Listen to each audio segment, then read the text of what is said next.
이 제옥이 뉴질랜드 또 선교 학교에서 이렇게 말씀을 나누게 되어서 개인적으로 참 기쁘고 영광스럽게 생각합니다. 예, 뭐 저를 아시는 분도 계시겠지만 저도 뉴질랜드에 약 30년간 망카우 지역에서 또 선교센터, 영어 학교를 오랫동안 운영했고 제가 이제 코로나가 마무리될 즈음에 한국에 나가서 지금 3년 동안 또 영등포역, 또 수원역, 노숙자 독거노인 약 1000여 명을 저희가 돌보는 사역을 하고 있습니다. 사실은 뭐 뉴질랜드에 다시 들어올 계획이 전혀 없었는데 또 여기서 해결해야 될 일들이 좀 생겨서 제가 3주 전에 뉴질랜드에 잠깐 들어왔습니다. 오늘도 이렇게 하나님께서 귀한 시간을 허락해 주셔가지고 또 말씀을 나누게 된 걸 참 감사하게 생각합니다. 먼저 기도하고 시작하겠습니다. 오늘도 살아계시며 역사하시며 우리 인생의 주인 되신 아버지 하나님께 감사와 영광을 올려드립니다. 오직 하나님의 은혜로만 살아가는 저희들, 언제나 하나님 사랑하고 하나님께 영광 돌리며 하나님의 뜻대로 살아가는 우리 모두 되게 하여 주시옵소서. 오늘 특별히 이 물질에 대해서 하나님의 말씀을 전하고자 하오니 친히 말씀하시고 깨닫게 하시고 우리 모두에게 큰 은혜 되는 시간 되게 하여 주시옵소서. 아멘. 우리 주님 홀로 영광 받아 주시옵기만을 간절히 원하오며 우리 주 예수님 이름으로 감사 기도 드리옵나이다. 아멘. 아멘.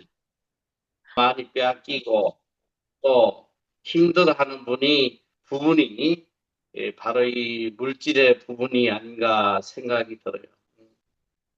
사실 뭐 많은 사람들이 이제 물질을 또 죄악시하고 또 물질에 대해서 잘못된 생각들을 많이 갖고 있지만 우리가 좀 더 깊이 생각해 보면 우리가 물질 없이 할 수 있는 일이 없어요. 선교도 그렇고 이웃 사랑도 그렇고 물질 없이 우리가 할 수 있는 일이 없잖아요. 이 가난한 자에게 굶어 죽어가는 자에게 제일 필요한 복음이 뭐냐? 당장 그 생명을 살리는 빵이란 말이에요. 죽어가는 사람에게 아무리 천국을 이야기한들 뭐 그게 귀에 들어오겠습니까? 그래서 오늘 우리 하나님의 자녀들은 정말 이 물질의 복을 하나님으로부터 받아야 돼요. 이 물질이 있어야지만 하나님이 우리에게 주신 이 땅의 사명들을 잘 감당할 수가 있습니다. 오늘 우리가 나름대로 다 열심히 신앙생활하고 있지만 사실은 우리의 신앙생활의 그 목표는 딱 두 가지예요. 그리고 하나님이 우리가 살아가야 될 길을 성경을 통해서 알려주시지만 이 성경이 66권 이렇게 방대하지만 사실은 이 66권 안에는 두 가지 계명밖에 없어요. 이 두 가지 계명을 우리에게 가르쳐 주시는 거예요. 그런데 참 놀랍게도 예수님께서 이 두 가지 계명을 딱 요약을 했어. 이 성경 전체를 딱 이 두 가지 계명으로 요약해서 우리에게 알려주셨더라고요. 마태복음 22장 37절에서 40절 말씀에 보면 예수께서 이러시되 내 마음을 다하고 목숨을 다하고 뜻을 다하여 주 너희 하나님을 사랑해라. 이것이 크고 첫째 되는 계명. 둘째도 이와 같으니 내 이웃을 내 몸과 같이 사랑해라. 이 두 계명이 온 율법이요 선지자의 강령이다. 이게 얼마나 놀라운 말씀이에요. 이 두 계명이 온 율법이요 선지자의 강령이다. 뭐 아시다시피 이 율법이라는 것은 모세 오경을 이야기하고 선지자의 강령이라는 것은 나머지 성경을 이야기하는 거예요. 그래서 이 두 계명이 성경 전체다 이렇게 이야기하시는 거예요. 자, 첫째는 뭐냐? 내 마음을 다하고 목숨을 다하고 뜻을 다하여 주 너희 하나님을 사랑해라. 이것이 크고 첫째 되는 계명이다. 또 둘째는 뭐냐? 내 이웃을 내 몸과 같이 사랑해라. 근데 여기 굉장히 중요한 게 있어요. 오늘 우리가 신앙생활 하면서 제가 볼 때 제일 큰 문제가 뭐냐면 이 첫 계명 하나님 사랑하는 것에 대해서는 참 애를 많이 써요. 열심히 교회 나오고 예배 드리고 기도하고 성경 읽고 하는데 이 둘째 계명 내 이웃을 내 몸과 같이 사랑하라. 이것은 참 제대로 지키질 않아요. 그런데 참 중요한 게 뭐냐? 여러분이 이 말씀을 잘 생각해 보면 두 계명을 주셨으나 사실은 한 계명이에요. 이 계명은 절대로 분리가 되지 않는 거예요. 자, 내 마음을 다하고 목숨을 다하고 뜻을 다하여 주 너희 하나님을 사랑해라. 이것이 크고 첫째 되는 계명이다. 자, 그 다음 말씀을 잘 보면 둘째도 이와 같으니 둘째도 이와 같으니 이 영어로 말하면 same이란 말. 첫째 계명과 둘째 계명은 꼭 같은 계명이다. 둘째도 이와 같다. 내 이웃을 내 몸과 같이 사랑해. 여러분 하나님 사랑과 이웃 사랑은요 이게 분리가 안 되는 거예요. 분리할 수가 없어요. 아니 어떻게 이웃을 사랑하지 않으면서 하나님을 사랑한다. 이거 다 거짓말이에요. 그리고 하나님을 사랑하면서 또 이웃을 사랑하지 않는다. 이것도 다 거짓된 신앙이라고. 그러니까 우리가 하나님을 사랑하는데 이 하나님 사랑을 어떻게 보여주느냐? 이웃 사랑을 통해서 하나님을 사랑하는 거예요. 이웃 사랑하지 않으면서 하나님 사랑한다. 이건 거짓이란 말이에요. 그래서 오늘 우리가 이 하나님이 주신 계명, 하나님 사랑과 이웃 사랑, 이것을 실천을 해야 되는데 이 두 계명을 우리가 순종하고 지켜 나갈 때에 우리에게 가장 필요한 게 뭐냐면 사실은 물질이에요, 물질.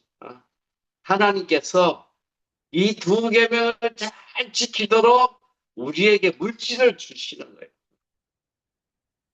자, 물질을 주시는 목적이 잘 먹고 잘 살으라고 주시는 게 아니고 하나님이 주신 계명을 잘 이루라고 주시는 하나님의 은혜요 선물이 바로 물질이 되는 것입니다. 자, 오늘 우리가 그러면 이 땅에서 어떻게 해야지 이 하나님을 기쁘시게 해드리느냐?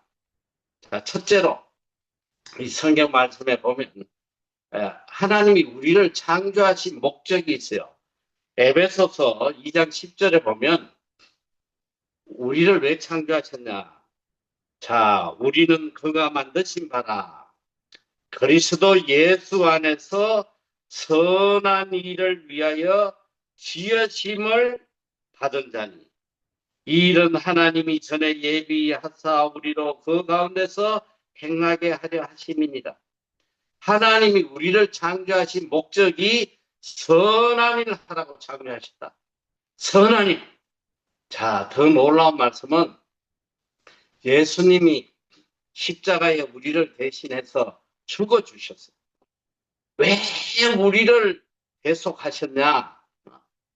예, 물론 우리 죄를 대속하셔서 우리를 어렵게 하시고 하늘나라에 가도록 하시기 위해서 죽어주셨는데 구체적인 내용을 디도서 2장 10절에는 14절에는 이렇게 이야기하고 있습니다. 예수님 왜 죽으셨냐?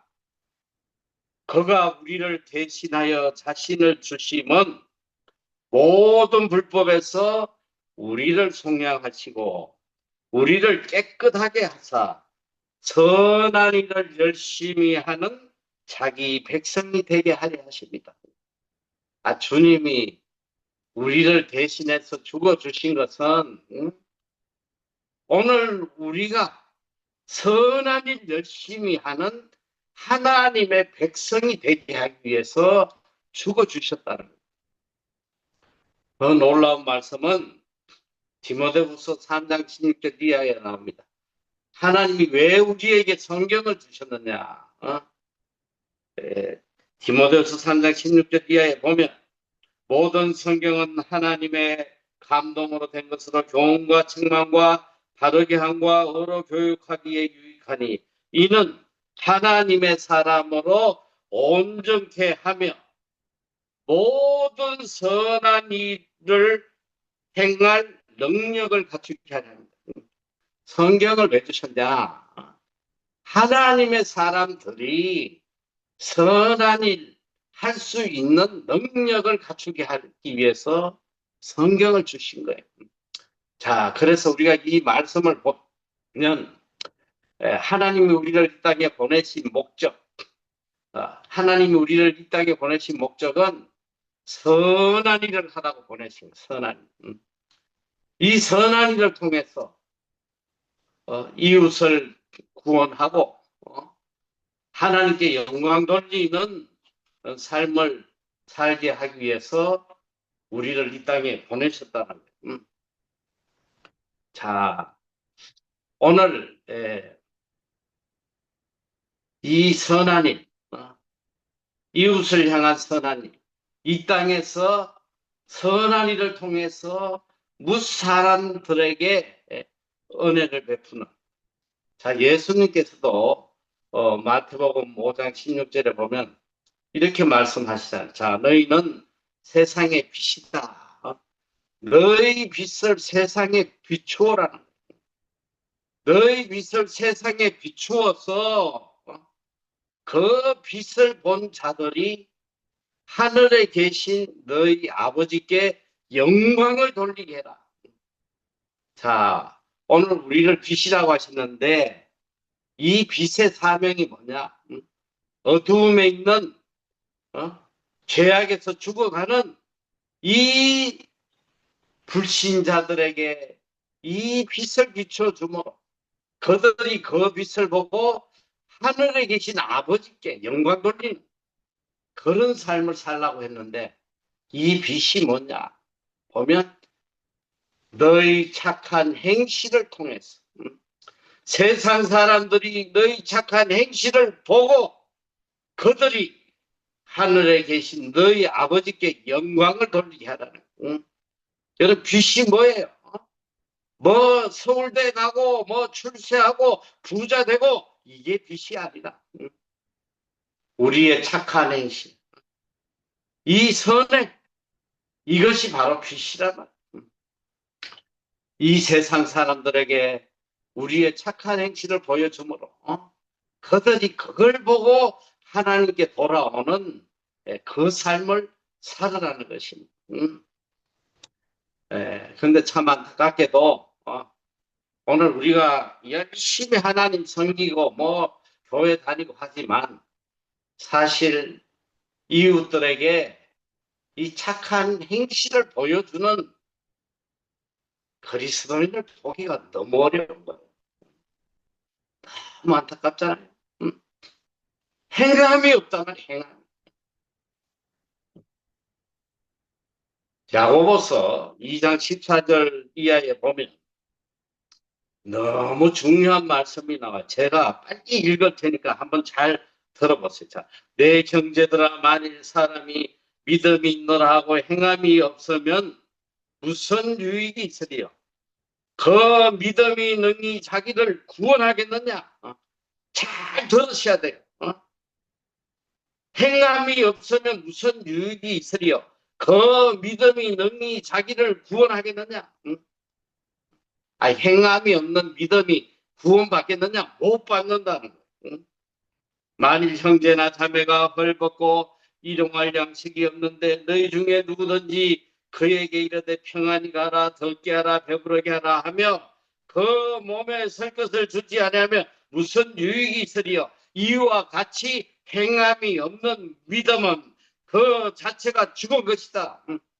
행함이 없는 믿음으로 구원도 못 받고 행함이 없는 믿음은 그건 믿음이 아니다. 이렇게 성경은 이야기하고 있잖아요.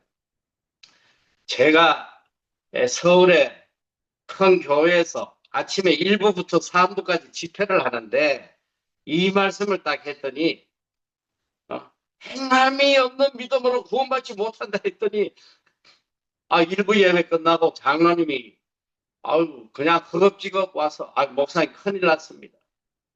우리가 오직 믿음으로만 구원받는다고 알고 있는데 이게 행함이 무슨 말씀입니까? 교인들이 이거 너무 혼돈에 빠지는데 2부에서부터 설명을 좀 해주십시오. 그래 내가 해주겠다. 그래서 제가 이렇게 설명을 해줬어요. 자, 여러분, 믿음이 뭐예요? 믿음은 우리의 어떤 노력이나 우리의 어떤 선행으로 얻어지는 게 아니에요. 오직 예수 그리스도의 십자가의 보혈로 우리가 얻은 것이 믿음이에요. 이 믿음은 주님이 우리에게 주신 선물이라고 그랬어요. 에베소서에 보면 믿음은 선물이에요. 우리의 의지와 아무 상관없이 주시는 하나님의 은혜란 말이에요. 그런데 중요한 건 뭐냐? 이 믿음을 선물로 내가 받았을 때에 성경은 이 믿음을 가진 자를 중생한 자라고 해요. 중생한 본에게 다시 태어나는 거예요. 나의 옛 사람은 죽고 나의 옛 생각은 죽고 나의 옛 욕망은 죽고 오직 예수 그리스도와 연합한 새 삶을 가진 새로운 생명을 가진 자가 믿음을 가진 자요 중생한 자라. 그래서 제가 쉽게 이해하도록 이렇게 설명을 했어요. 야, 여러분, 맑은 물에 파란 잉크를 부으면 이 물이 어떻게 됩니까? 파란색으로 변하죠? 만약에 예수 그리스도의 십자가 보혈의 믿음이 내 심령에 들어올 때에 내 삶이 변화가 돼야 한대요. 만약에 이 믿음이 들어왔는데도 나의 옛 사람이 살아있고 옛 욕망이 살아있고 옛 생각이 그대로 살아있다. 이건 믿음을 받지 않은 증거라는 거예요. 어떻게 예수 그리스도의 믿음이 구원받을 만한 믿음이 내 속에 들어왔는데 내 삶이 변화되지 않느냐. 오늘 우리가 이 믿음에 대해서 너무나 잘못된 생각을 갖고 있어요. 그저 입으로나 예수 믿습니다 하면 다 구원받고 천국 가는지 착각하고 있단 말이에요. 예수님도 이 산상수훈 마태복음 5장에서 7장까지가 산상수훈인데 여기에서 끝없이 예수님이 강조하는 것이 뭐냐? 행함이 없는 믿음. 이거 죽은 믿음. 행함이 열매가 없는 나무는 다 잘라가지고 불사질더라. 오늘 우리가 정신 차리지 않으면 내가 믿음이라고 생각하는 이것이 믿음이 아닐 수 있다는 걸 깨달아요. 오늘 야고보는 로마서의 주제는 오직 믿음으로 구원받는다. 이신득이 오직 믿음으로 구원받는다. 그 어떤 행위로도 구원받지 못한다. 이게 로마스의 핵심이에요. 그런데 이걸 우리가 잘못 착각하고 있단 말이에요. 바울이 말한 오직 믿음으로 구원받는다는 말씀은 믿음이 없는 어떤 선한 행위로도 구원을 받지 못한다는 그런 뜻이에요. 믿음이 없는 인간적인 어떤 선행이나 인간적인 의로서는 절대로 구원받지 못한다는 거예요. 오늘 야고보가 이야기하는 행함이 없는 믿음, 이건 구원받지 못한다. 이 말은 무슨 말이냐면 우리가 구원받을 만한 믿음을 받았으면 반드시 그 믿음의 열매로 선행이 나타나야 된다. 믿음의 열매로 선행이 나타나야 된다. 이것이 나타나지 않으면 죽은 믿음이요. 거짓 믿음이라는. 오늘 우리는 우리 자신을 뒤돌아봐야 돼요. 정말 내 삶 속에 믿음의 열매, 이 착한 행실, 무슨 사람들이 나의 이 착한 행실을 보고 하나님께로 돌아오고 하나님께 영광 돌릴 수 있는 그런 믿음의 열매가 나타나고 있는지, 이걸 우리가 뒤돌아봐야 되는 거예요. 오늘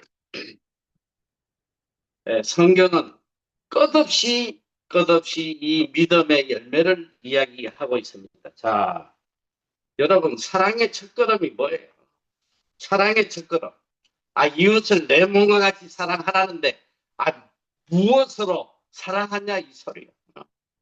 자, 사랑의 첫걸음. 요한일서 3장 17절에 보면, 누가 이 세상의 재물을 가지고 형제의 궁핍함을 보고도 도와줄 마음을 닫으면 하나님의 사랑이 어찌 그 속에 거하겠느냐.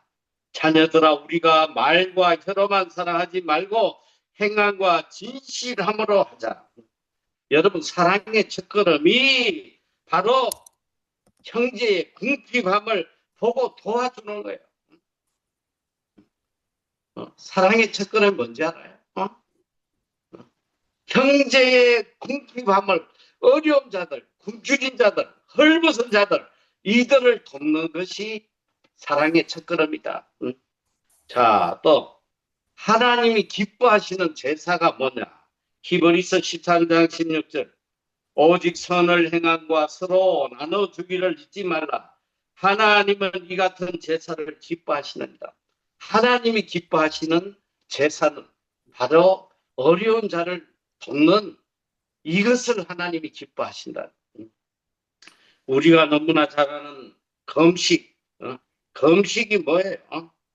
자, 이사야서 58장 6절에 보면 6절 7절 말씀 보면 내가 기뻐하는 금식은 흉악의 결박을 풀어주며 멍에의 줄을 끌어주며 압제당하는 자를 자유하게 하여 모든 멍에를 끊는 것이 아니겠느냐. 자, 7절 말씀. 또 줄인 자에게 내 양식을 나누어 주며 유리하는 빈민을 집에 들이며 헐벗은 자를 보면 입히며 또 내 고륙을 피하여 스스로 숨지 않을 것이 아니겠느냐. 여러분, 하나님이 기뻐하는 금식, 굶주린 자, 헐벗은 자를 도와주는 이것이 참된 금식이라고 이야기합니다. 참된 사랑도, 참된 제사도, 참된 금식도 모든 것이 바로 이 어려운 자를 돌보는 데서 시작된다는 것을 알아야 돼요. 자, 하나님 사랑, 이웃 사랑. 자, 하나님 사랑은 우리가 이웃 사랑을 통해서 하나님 사랑하는 걸 보여드리는 것인데, 자, 그러면 이웃 사랑의 첫걸음이 뭐냐? 이웃 사랑의 첫걸음은 바로 구제예요. 이 구제하지 않고는 이웃 사랑을 한 걸음도 나가지 못하는. 배고파 굶어 죽는 이웃에게 먹을 것을 주지 않는데 무엇으로 이웃을 사랑한단 말이에요.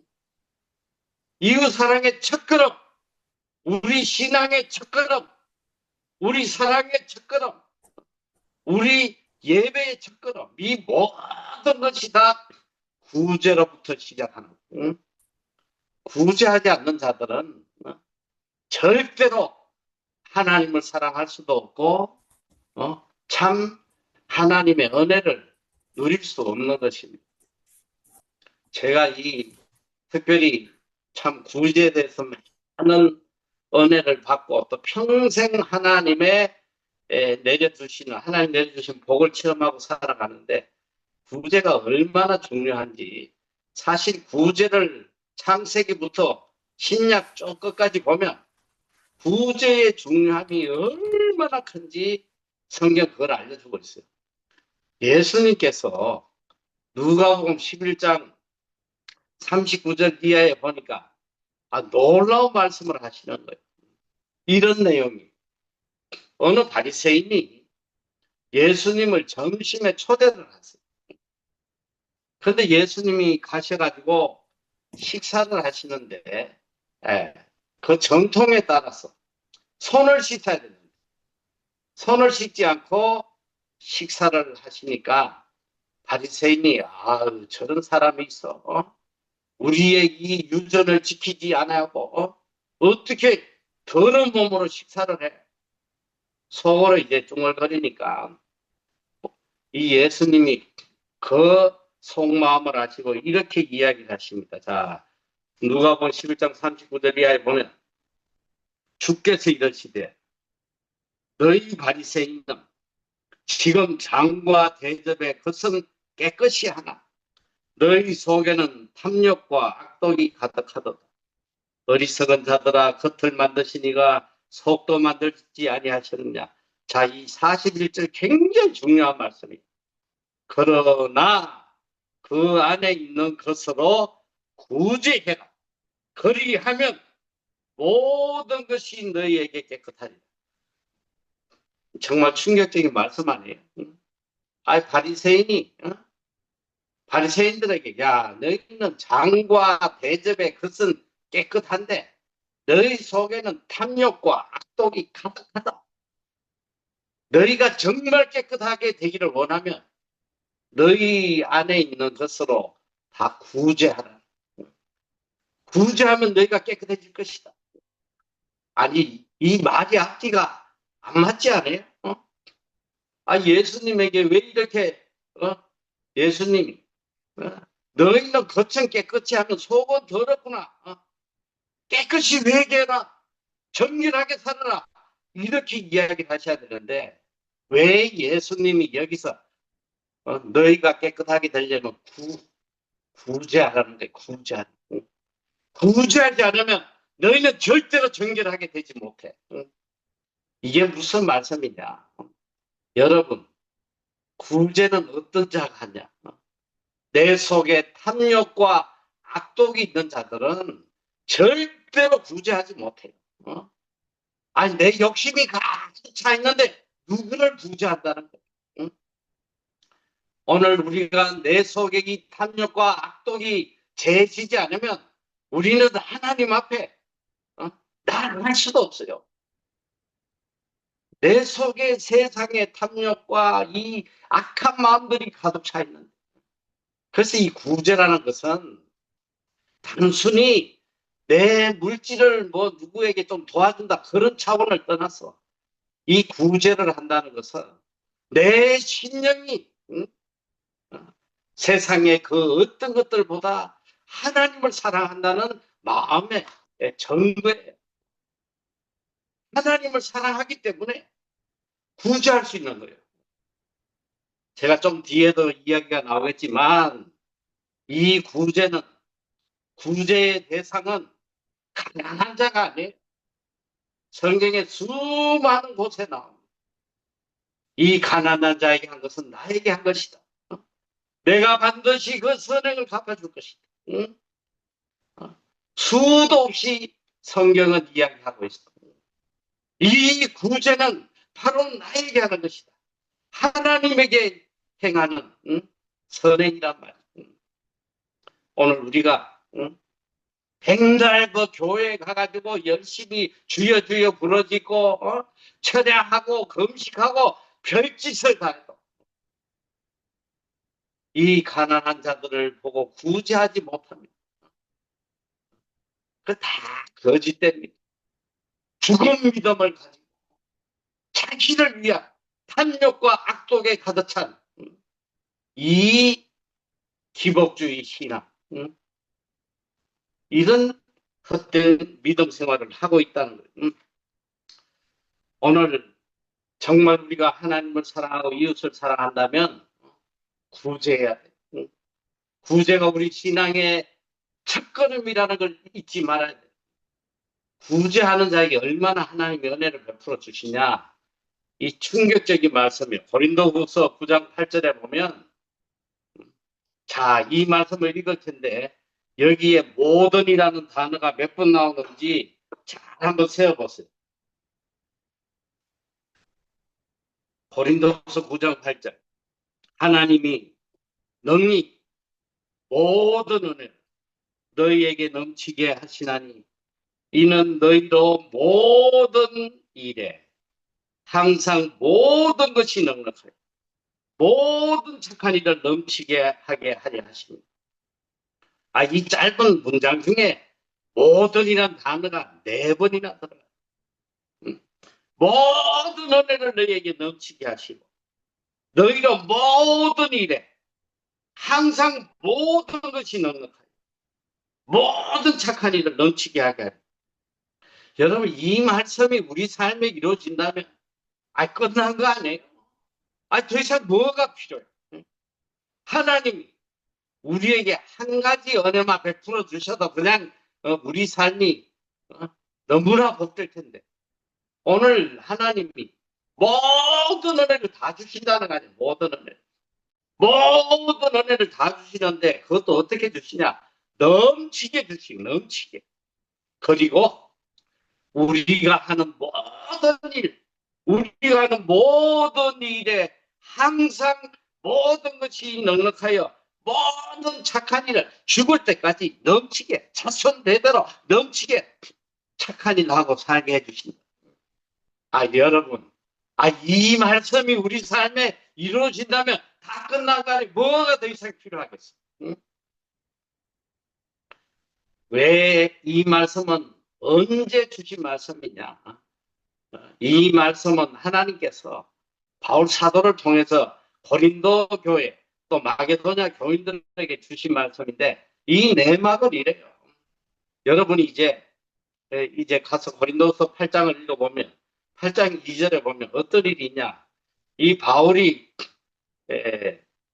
전도여행, 3차 전도여행을 가서 어디를 지냐면 마게도냐야 고린도 지역을 가는데, 그때 소식이 들려와요. 예루살렘에 흉년이 들어서 모든 성도들이 다 굶어 죽어가고 있다. 이 소식을 듣고 바울은 이 유럽 땅에서 이 구제 헌금을 모으기 시작을 해요. 여러분 생각을 해봐요. 이 전혀 하나님을 모르던 지역, 이 고린도 지역이나 이 마게도냐, 이게 다 유럽 땅 아니에요. 그리스 지역 그쪽인데, 아테네 이들이 복음을 듣고 한 번도 보지도 못한 이스라엘의 참 하나님을 믿는 우리 형제 자매들이 굶어 죽는다는 말을 듣고 이들이 어떤 헌금을 하느냐. 고린도서 8장 2절에 보면 겉으로는 이 외적으로는 그들의 상황이 어떤 상황이냐면 심한 환난 중에 있었다. 예수 믿는 자들을 잡아 죽이고 핍박하고 그런 심한 환난 속에 있었고, 또 내적으로 어떻게 있었냐? 그냥 가난한 게 아니에요. 극한 가난, 찢어지게 가난한 속에서 그들이 어떻게 헌금을 했냐? 기쁨으로 풍성하게 헌금을 했다. 풍성하게. 응? 지금 나는 핍박받고 죽어가는 그런 고통 속에서, 또 경제적으로 극한 가난으로 내 먹을 것도 없는 그런 상황 속에서, 그러나 얼굴 한번 보지 못한 예루살렘의 우리 형제들이 굶어 죽어간다는 말을 듣고 내 먹을 거 안 먹고 내 입을 거 안 입고 다 짜내가지고 헌금을 했는데 어떻게 했냐? 풍성하게 풍성하게 헌금을 했다. 응? 이들에게 주시는 하나님의 약속의 말씀이 이런 구제를 하는 자들에게 모든 은혜를 넘치게 해주시고 내가 하는 모든 일마다 하나님께서 항상 모든 것이 넉넉하여 모든 착한 일을 마음껏 하도록 하나님이 해주시겠다는 약속의 말씀입니다. 여러분 오늘 우리가 이 물질의 자유함을 얻으려면 반드시 구제해야 구제하는 자에게만 하나님이 물질의 복을 주시는 거예요. 구제하는 자에게만 물질을 부어주신단 말이에요. 뭐 여러분들 중에 뭐 저에 대해서 이미 알고 있는 분이 많이 계시겠지만 저는 나이 38에 제가 한전에 10년 근무하다가 매를 맞고 어머니가 서원을 해서 이 땅까지 끌려왔는데 내 자유로운 게 아니라 하나님이 강제로 끌고 왔어요. 제가 끝까지 주의 종이 안 되려고 할 때에 하나님이 매를 쳐서 수도 없이 매를 맞고 마지막에는 교통사고로 우리 가족이 다 몰살할 뻔한 거예요.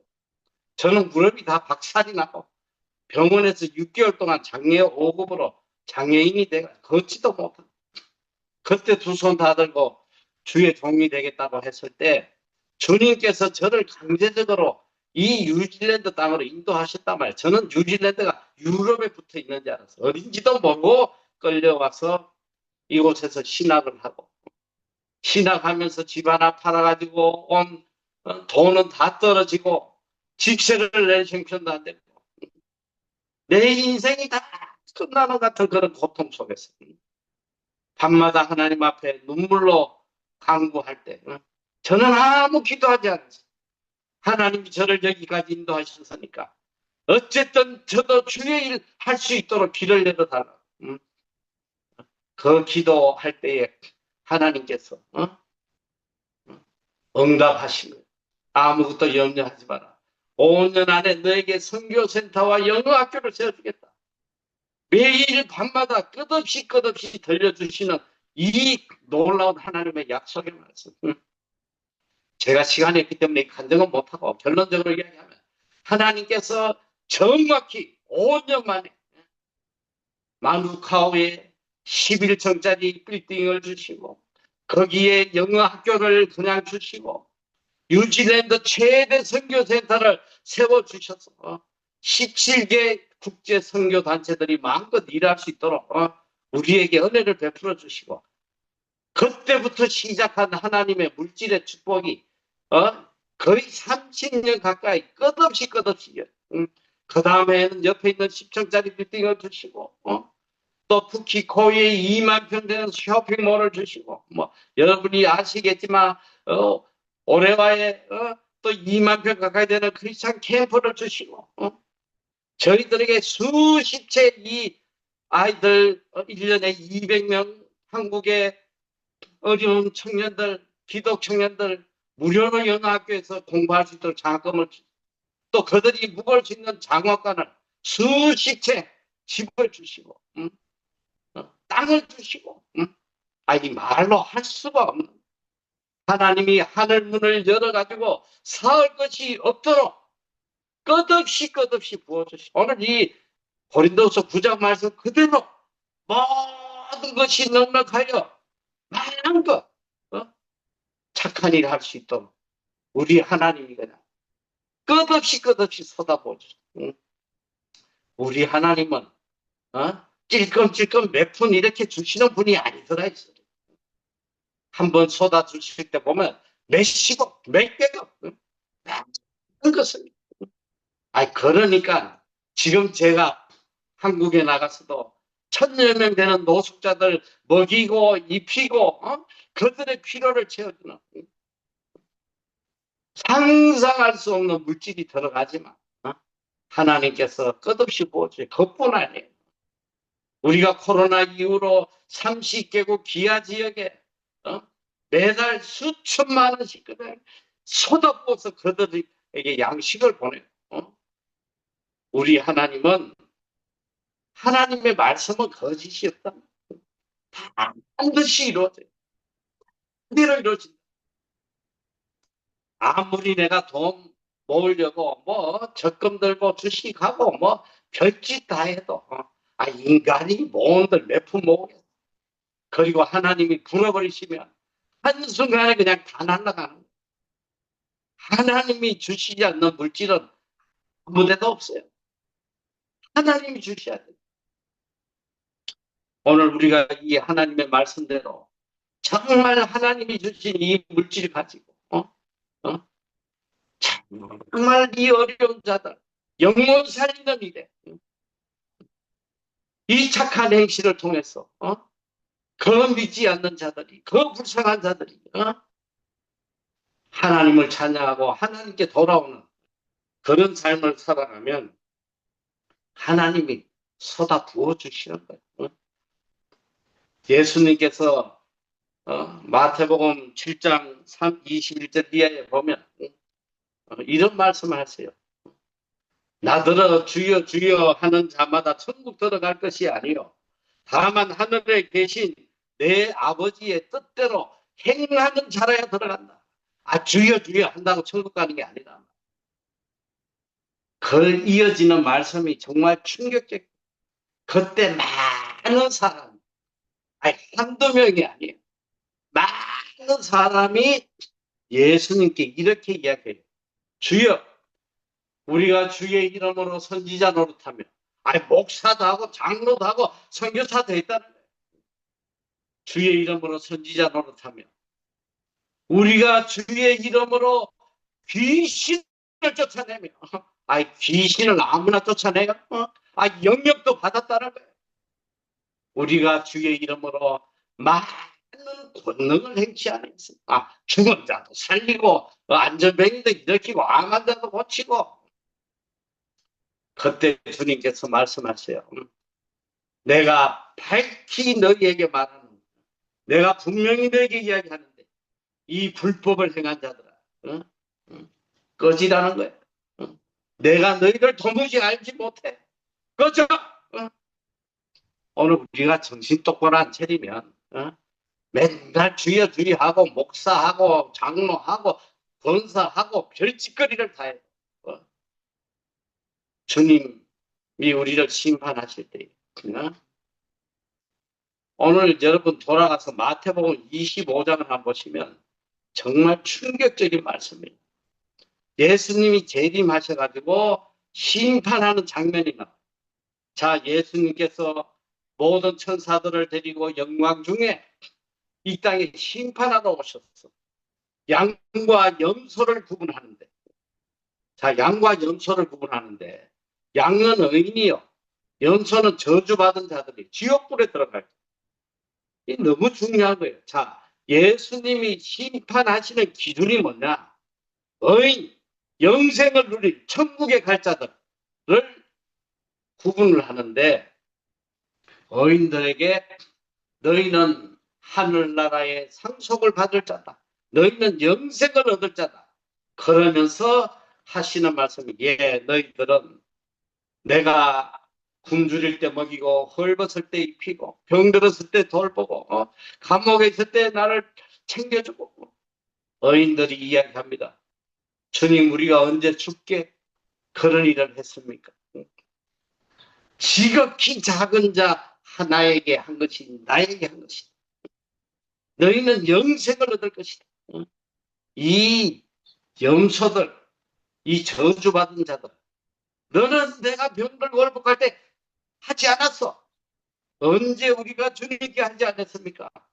지극히 작은 자 하나에게 안 한 것이 나에게 안 한 것이야. 너희는 영벌에 들어간다.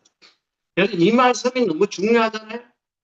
예수님이 심판하시는 거는 믿느냐 안 믿느냐를 갖고 심판을 해야지. 선행을 가지고 심판을 해가지고 지옥불에 넣고 천국에 보낸다. 이게 말이 되냐고.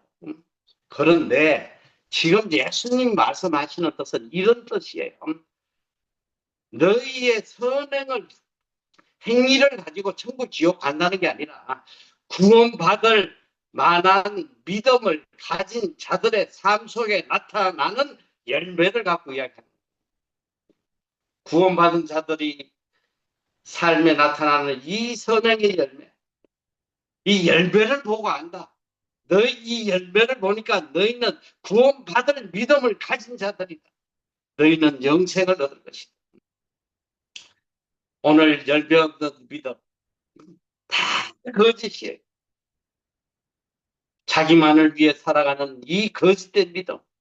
아니 솔직히 이야기해보면 오늘 교회가 무슨 제대로 된 교회가 얼마나 있어요. 초대교회 말 초대교회. 초대교회가 어떻게 생겼냐. 초대교회는 구제로 생긴 거예요. 구제. 네 것도 없고 내 것도 없고 많이 가진 자도 없고 적게 가진 자도 없고 서로가 서로를 위해서 나누니까 그들이 오직 천국을 소망하고 부활 생명으로 살아갈 수 있는 거예요. 오늘 교회는 구제가 없어요. 구제가 없어. 기껏 교회 와가지고 신앙생활 하는 게 남보다 잘 살게 해달라고 하나님 앞에 복을 구하고 내 자식이 남들보다 성공하게 해달라고 복을 구하고 내 사업이 잘 되게 해달라고 복을 구하고 이건 신앙이 아니란 말이에요. 이게 전부 다 거짓된 기복적인 샤머니즘적인 하나님과 원수되는 그런 신앙이란 말이에요. 신앙은 내가 무엇을 하나님으로부터 얻는 게 아니고 예수 그리스도를 위해서 모든 것을 배설물처럼 다 내어놓는 게 버리는 게 이게 신앙이에요. 복음을 위해서 을을 위해서 영혼 구원을 위해서 하나님이 주신 물질을 아낌없이 다 사용하며 그런 자에게 어떻게 하나님이 복을 주시지 않느냐. 하나님 주신 물질을 하나님의 뜻대로 영혼 구원에 사용하는데 어떻게 하나님이 물질을 주시지 않느냐 말이에요. 오늘 여러분들이 정말 이 물질의 자유함을 얻으려면 하나님의 말씀대로 사셔. 물질의 주인은 하나님이에요. 물질을 주시는 분이 하나님이라. 내가 뼈 빠지게 죽도록 일한다고 해서 물질이 살는 게 아니에요. 시편 127편에도 보니까 아무리 집을 지어도 하나님이 지켜주시지 않으면 그것이 헛되고 아무리 내 성을 쌓아도 헛수꾼의 경성함이 헛살아 버렸잖아. 너희가 일찍 일어나고 늦게 누우며 수고의 떡을 먹으면 다 헛되다. 여호와께서 사랑하는 자에게 잠을 주신다. 내 집을 세워보려고 성공의 집, 행복의 집, 내 성을 좀 화려하게 만들어 보려고 남들보다 새벽처럼 일어나고 허리가 부서지도록 밤늦도록 일하고 죽도록 수고해봐야 그 수고의 떡을 먹음이 다 헛되다는 거예요. 여호와께서 지켜주시지 않는 다 헛된 거예요. 여호와께서 사랑하는 자에게 잠을 주신다는 게 뭐예요?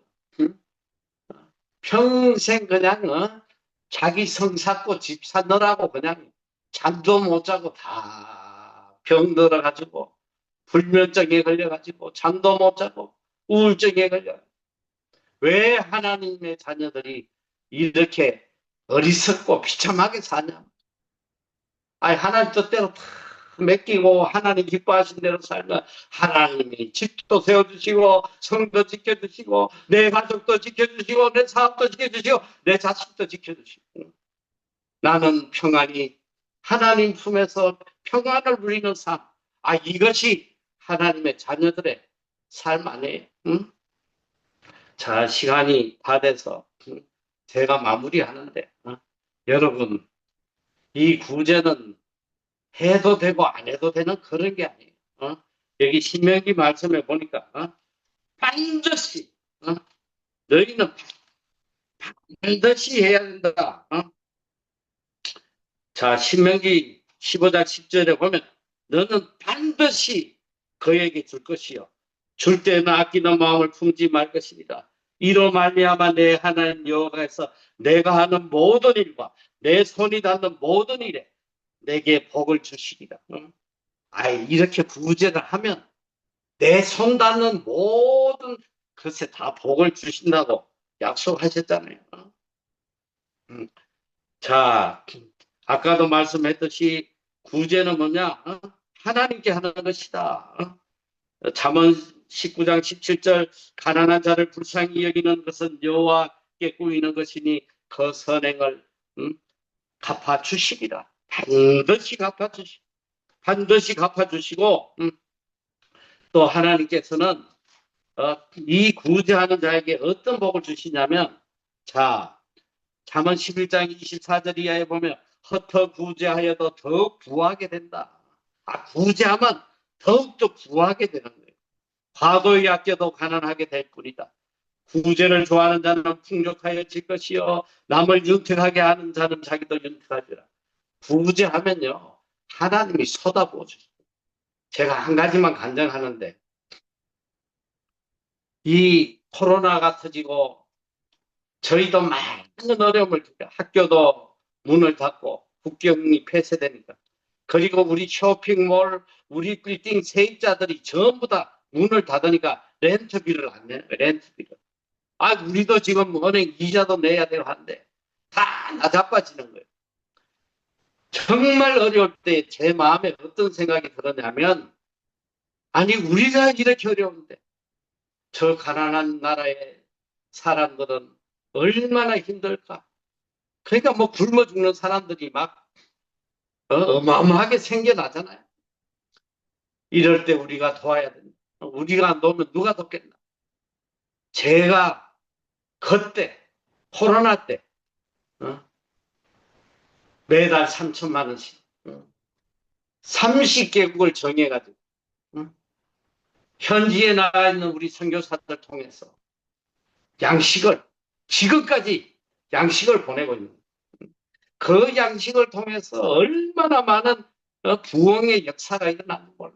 불교 신자도 교회로 나오고 이슬람도 교회로 나오고 사람 법에 얻으려고 다 교회로.